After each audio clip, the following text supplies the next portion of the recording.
This happened 4 years ago, and I have not been back to that town since. My girlfriend and I decided to spend Halloween weekend at her parents' house. They lived in this old Victorian home that had been in her family for 3 generations.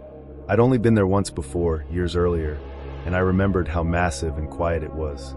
High ceilings, creaking floors, and that distinct smell of old wood and dust. Her parents were going to be out of town for the weekend, so it was just going to be the 2 of us. We thought it would be fun to have the place to ourselves, decorate a little, maybe even throw a small Halloween gathering with a few friends. I didn't know then that it would be the last time I'd ever step inside that house. When we arrived that Friday evening, the sky was already darkening. The house stood at the edge of a small town surrounded by thick, leafless trees. The branches swayed and scraped against the windows as the wind picked up. The place looked almost alive in the fading light, like it was watching us. "It's weird being back here," my girlfriend said as she unlocked the front door. "I haven't spent a Halloween here since I was a kid." "Why not?" I asked. She hesitated. "My parents never liked Halloween much. I mean, we'd hand out candy when I was little, but after a while, they just stopped celebrating. Said they didn't like the energy it brought into the house." I remember laughing softly at that. "Energy?" "Yeah," she said, smiling faintly. "I guess they just meant they didn't like noise or decorations. The basement used to be full of old Halloween stuff, though. My dad locked it years ago, said it was too cluttered to go through." "The basement was full of Halloween props?" I asked, surprised. "Yeah," she said. "We used to go down there every year and throw some of the decorations around. But then we just stopped celebrating, and everything stayed down there. Dad never wanted to deal with it after that. The locked basement part stuck in my mind, but I didn't think much of it then." We spent most of the evening talking, ordering pizza, setting up some fake candles, and watching horror movies. Around 9 p.m., I got the idea that maybe we should actually decorate the house. Make it fun, nostalgic, a little creepy. "You said there used to be decorations down there, right?" I asked. "Why don't we check the basement? Maybe there's something cool we can use." She frowned. "I don't know if it's even open. My dad always kept it locked." "Well," I said, grinning, "it's Halloween. If there was ever a night to go exploring, it's tonight." After a bit of convincing, she agreed. She found an old ring of keys her dad had left, and after trying a few, we finally heard a soft click. The basement door creaked open. A cold draft brushed past us, and with it came a faint smell of metal and mildew. "I guess it's not locked anymore," I joked, but my voice came out weaker than I'd intended. We grabbed flashlights and started down the steps. The wooden stairs groaned under our weight. I could see my breath in the light, like the air itself was heavier down there. When we reached the bottom, I realized why her dad had kept the door locked. The basement wasn't filled with boxes and old junk like I expected. It was filled with mirrors, dozens of them. They lined the walls from floor to ceiling, tall antique ones in ornate gold frames, smaller cracked hand mirrors hanging at odd angles, and some so old that their silver had faded to black. In the flashlight's glow, the reflections looked wrong, warped, too dark, too deep. "What the hell?" I whispered. My girlfriend stared around, confused. "I don't remember any of this. There used to be shelves, boxes, not mirrors."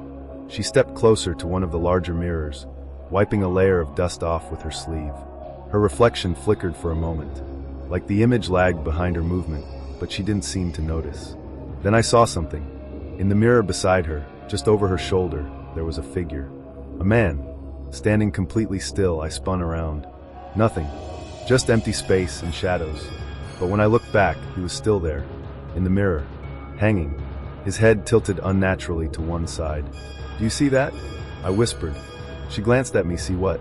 "The mirror," I said, pointing. But when I looked again, the man was gone. The reflection was empty, just us and our flashlights. "Probably just dust or something," she said, but I could hear the unease in her voice. We grabbed a few decorations, plastic pumpkins, a broken skeleton prop, and hurried upstairs. I didn't mention what I saw again that night, but I couldn't sleep. Around 3 a.m. I woke up to the sound of footsteps, slow, heavy, coming from the hallway outside the bedroom. I shook her awake. "Did you hear that?" She sat up, groggy. "It's just the house, it always makes noises." The footsteps stopped. Then faintly I heard a whisper, like someone speaking through a wall. I couldn't make out the words. I got up and cracked the door open. The hallway was dark, except for the faint light spilling from the bathroom at the end. That's when I saw it. A shadow moved across the wall, but it wasn't cast by anything. It slid across the surface, like a person gliding, but not touching the floor. I slammed the door shut. There's someone in this house. My girlfriend was wide awake now. That's not possible. We're the only ones here. But I didn't believe her. And after that night, I don't think she did either. The next morning, her mother called. "Hey, honey," her mom said. "Did you two go down to the basement?" My girlfriend froze. "Yeah, why?" Her mom was silent for a long time. Then quietly, she said, "I thought your father locked that door for good reason." "What reason?" "There was an incident a long time ago, before you were born." Her voice shook. "The family who lived here before us, they all died. The police said they had taken their lives, but nobody in town likes to talk about it. They found the bodies in the basement." My girlfriend went pale. I could hear her breathing quicken. Her mom continued. "They said the father hung himself. The mother was found mutilated in front of one of those mirrors. The children were found standing around him, holding hands. The mirrors were part of it somehow. People said they reflected what really happened." I felt the blood drain from my face. "Why didn't you ever tell her?" I asked. Her mom sighed because she was a child. "We thought those were stories and didn't care much. And some things are better left forgotten." We were shivering like hell. Said, "Anyways, don't go to the basement. It's not that good to believe."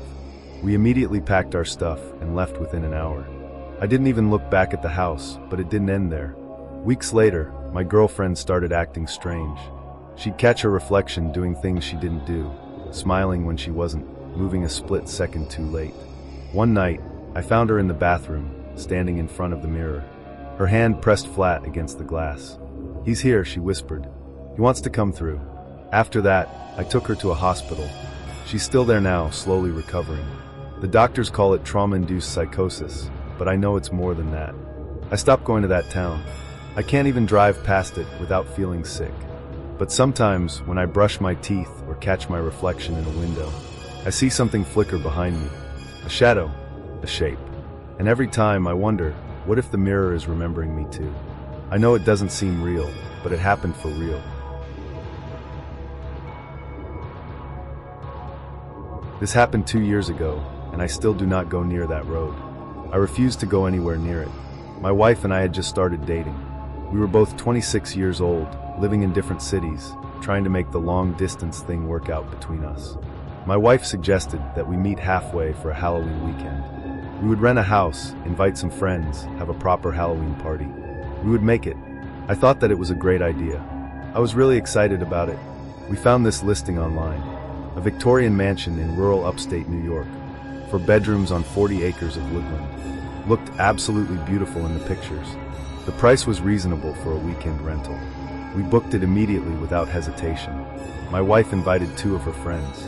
I invited 3 of mine. We had plans for a full weekend. 2 nights, lots of drinking, food, costumes, the whole 9 yards. The house was incredible in person. It was old, creepy in that way that Victorian mansions are, but it was also beautiful. It had wraparound porches, ornate details, tons of character. The kind of place that looked like it belonged in a horror movie. The basement was particularly unsettling. Stone walls, low ceiling with exposed pipes, divided into several different sections. But we did not let that stop us. If anything, it added to the atmosphere and the vibe. We got there Friday afternoon. By 8 p.m., we had music going, people dancing, drinking, having a really great time. The Halloween vibe was absolutely perfect. Around midnight, I went outside for some fresh air. The property was pitch black. No streetlights, no neighbors, just woods and complete darkness. I was standing on the back porch, smoking a cigarette, when I saw lights in the distance, maybe half a mile away through the trees. Multiple lights moving slowly toward the house. At first, I thought they were fireflies, but then I realized the movement was too deliberate. Slow, steady beams of white light weaving through the trees like flashlights. I squinted, trying to see better. The lights were getting closer, getting brighter, getting more organized, almost like a group walking in formation. Then we heard them. Voices, distant, echoing through the woods. Multiple people calling out to each other. The words were muffled, but I caught bits and pieces. "Check there, over here. She can't be far." The lights finally stopped about a quarter mile away. They just stayed there, hovering, moving slightly side to side like people scanning the ground. My wife felt a chill run down her spine. She looked at me, and I knew that she was scared. I felt it too. I felt the same fear ends. Everyone came out to watch these mystery lights in the distance. We all stood on the porch for about 20 minutes, just watching them in silence. Then one by one, the lights went out. Within the span of about 3 minutes, every single light disappeared. The woods went completely black. Maybe it's a search party, one of my friends said, trying to sound calm. Then why didn't they have dogs or vehicles, my wife whispered. No one answered. We decided to stop worrying about it and get back to the party, but the mood had definitely shifted. People were jumpy, on edge. The carefree Halloween atmosphere was completely gone. Around 2 a.m., most people had gone to bed or passed out. I was in the kitchen cleaning up when I heard something, a sound coming from the basement. It was faint at first, a low, dull thump, then another. Thump, thump, thump. It was too heavy and too slow to be pipes or the old furnace. It sounded like something being dragged across the floor, something with weight. I froze, trying to tell myself it was the house settling, or maybe an old water heater kicking on. But then the rhythm changed. Thump, pause, thump, thump, pause, like someone or something moving with intent. I went to the basement door and listened. The sound continued, echoing faintly up the wooden stairs. I called out, "Hello? Is someone down there?" The thumping stopped immediately. Every hair on my body stood up. I did not go down to check. Something in my gut told me not to. Something told me that I should absolutely not go down there. Instead, I got my wife and one of my friends. We decided to check the basement together. The basement was absolutely massive, at least 2,000 square feet. Stone walls, low ceiling with exposed pipes, divided into several different sections. We brought flashlights to see. We swept our flashlights across the basement, looking for anything that was out of place. Everything seemed normal. Boxes of old items, some old furniture, the standard basement stuff you would normally find. Then we saw it. In the far corner, there were scratches on the concrete floor, like something heavy had been dragged repeatedly across the surface, like something big had been pulled across that floor many times. Fresh scratches, like they had been made very recently. "That is not good," my friend said quietly. "Let us just go back upstairs," I said. We did not mention it to anyone else. We did not want to freak everyone out or cause a panic, but I barely slept that night. I kept thinking about those lights in the woods and that rhythmic thumping and those fresh scratches on the floor. The next morning, I did something that I probably should not have done. I checked the Airbnb reviews. I was looking to see if anyone else had mentioned weird activity at the house. There was one review from about 6 months prior. It said, "Beautiful house, but felt watched the entire time. Would not stay there again." That was it. Just that one sentence. I messaged the host. I asked if there had ever been any strange activity reported at the property or in the surrounding area. It took a while for her to respond, but eventually she wrote, "The property is remote and quiet. Nothing unusual has happened that I am aware of. Is everything okay?" I told her that everything was fine, but it was not. It was definitely not fine. That night, I was sitting in the living room with my wife when I noticed something through the window. A car, parked about 100 yards away at the edge of the property, just barely visible in the darkness. I did not say anything at first, but then my wife noticed it too. I think about that car watching the house, and I wonder what they were looking for that night, and I wonder if they found it. "Why is there a car there?" she asked. We went to the window and stared at it. The car did not move. No lights came on. No one got out. "Maybe they are lost," one of our friends suggested, but no one believed that. Nobody thought that for a second. After about 30 minutes, the car's engine started, and it slowly pulled away into the darkness. We decided to pack up early. Everyone agreed. Nobody wanted to stay in that house anymore. We wanted to get out of there. We threw everything in cars and left by 9 p.m. On the drive back to the city, I could not shake the feeling that we were being followed. Every car that stayed behind us for more than a few miles made me nervous. Every headlight made me anxious. We switched highways twice just to make sure that we were not being followed. When I got home, I did some research on that property. I looked up the address online, trying to find information about the land or the area. I was trying to understand what we had experienced. I found something in a local newspaper archive from 1987. A girl had gone missing from that property. She was the daughter of the people who owned the house at that time. She disappeared one Halloween night. She was only 12 years old. They never found her. They never found her body. She just disappeared. The case went cold. It was never solved. The family eventually moved away. The house changed hands multiple times. And now it is on Airbnb, renting to unsuspecting people who have no idea about its history. I reached out to the current host again. I asked about the history of the property. She responded that she purchased the house 3 years ago and knew nothing about any missing persons case. She said that it was news to her. I sent her the newspaper article. She never responded after that. She just disappeared from the conversation. I have never been back to that road. I have never used Airbnb again. And I never told my wife the full story, the missing girl part. But I think about those lights in the woods all the time. I think about that rhythmic thumping in the basement and those fresh scratches on the floor. It's been a year now. We still live here. My wife says I should let it go, that it's all in my head. But sometimes, late at night, I'll see their porch light flicker on across the street. And I swear, just for a second, I can see them standing at the window watching. My wife and I bought our house 3 years ago. It is in a nice suburban neighborhood in Colorado. Tree-lined streets, well-maintained houses, friendly people, the kind of place where families move to raise their kids.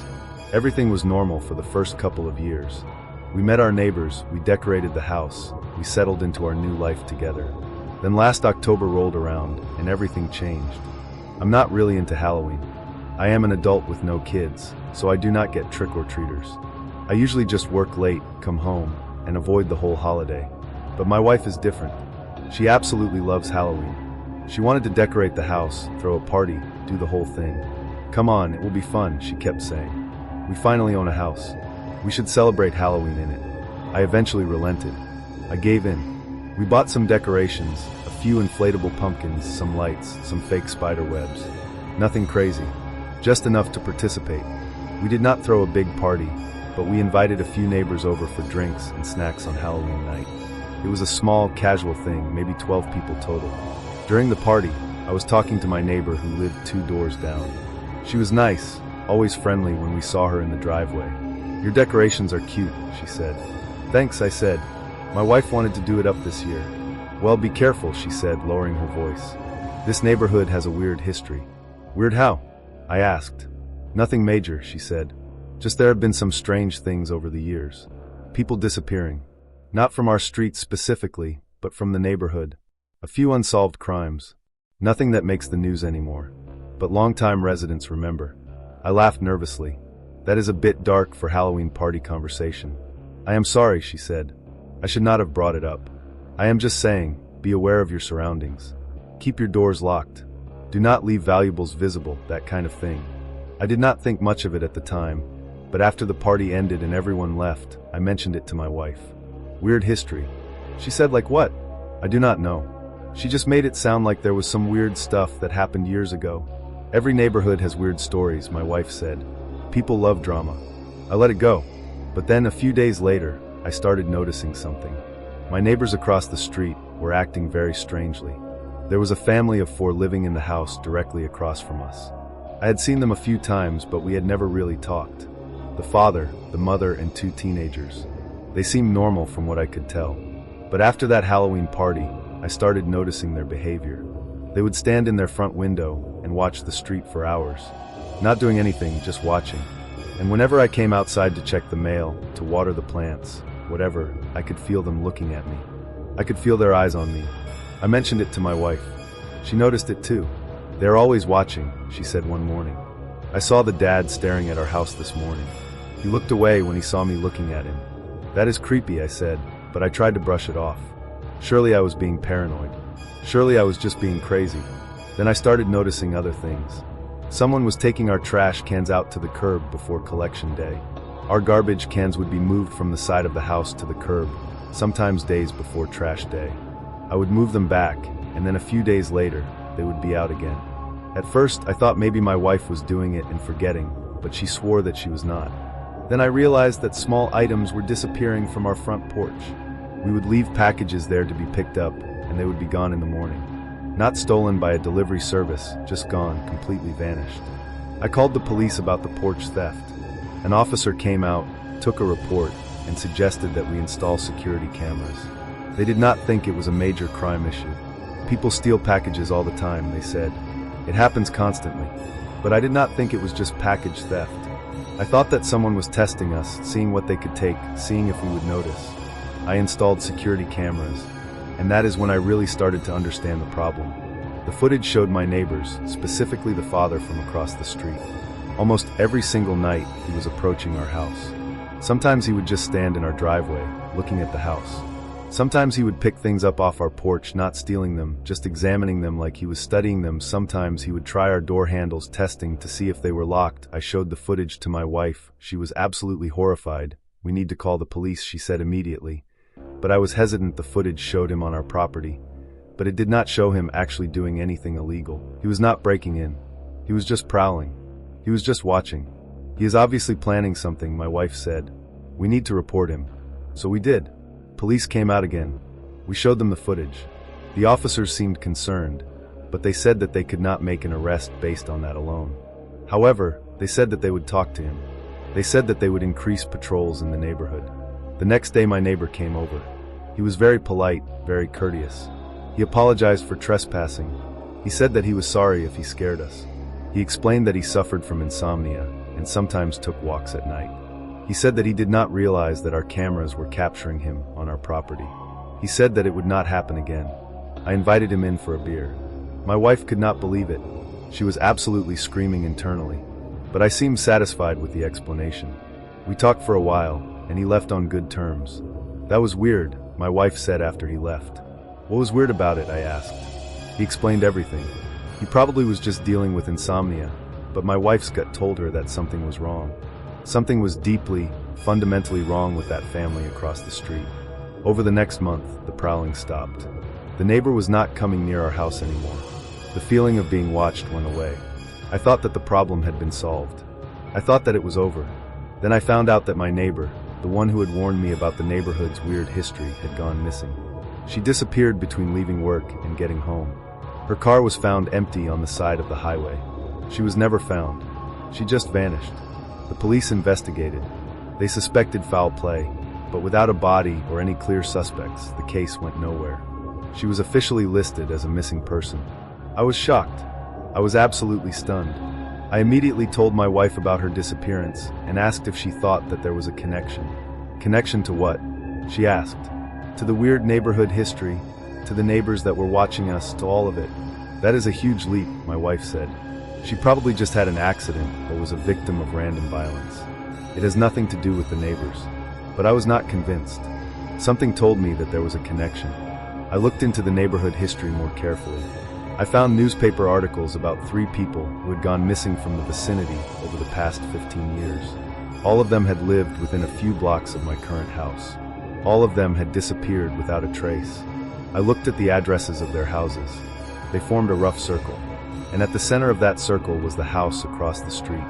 The house where my neighbors were currently living. I brought this to the police. I showed them my theory. The detective I spoke to took it seriously, but he said that correlation does not equal causation. He said that it was possible, but there was no evidence linking my neighbors to any of the disappearances. He said that they would look into it more thoroughly. Months passed, then a year.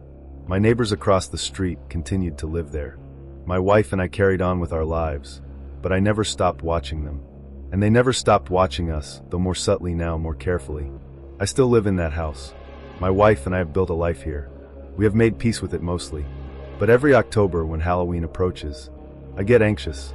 I check the locks on all of the doors. I review the security camera footage religiously. I notice everything that happens, and I watch my neighbors. I watch them watching me. I do not know if they killed that missing woman. I do not know if they killed those other people. I do not have proof. I do not even know what their end game is or what they are trying to accomplish. I don't know how long we'll stay here.